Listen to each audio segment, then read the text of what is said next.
ရှင်ယေရှုဟာကပေရနောင်မြို့မှာအနာရောဂါတွေကိုပျောက်စေတဲ့အကြောင်းနဲ့ဓာတ်ဆိုးတွေကိုနှင်းထုတ်တဲ့အကြောင်းကိုနားထောင်ကြရအောင်အရှင်ယေရှုဟာဝတ်ပြုရာတရားစရက်ကနေထွက်ပြီးရှီမုန်အိမ်ကိုကြွသွားတော်မူတယ်ရှီမုန်ရဲ့ရောက်ခမအပြင်းဖျားနေတဲ့အတွက်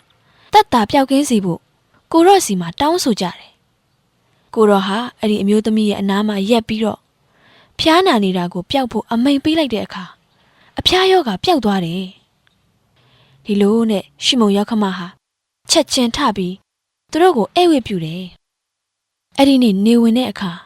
ယောဂအမျိုးမျိုးခံစားနေရတဲ့လူနာတွေကိုအရှင်ယေရှုစီခေါ်ဆောင်လာကြလို့ကိုရောကလူနာတဦးစီတိုင်းအပေါ်မှာလက်တင်ပြီးအနာယောဂကိုငြိမ်းစေတယ်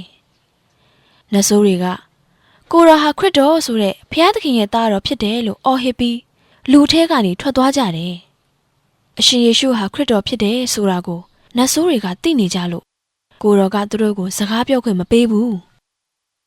နောက်တနေ့မိုးလင်းတော့အရှင်ယေရှုဟာတောထဲကိုထွက်သွားလို့လူတွေကကိုရောကိုလိုက်ရှာနေကြတယ်ကိုရောကိုတွေ့တော့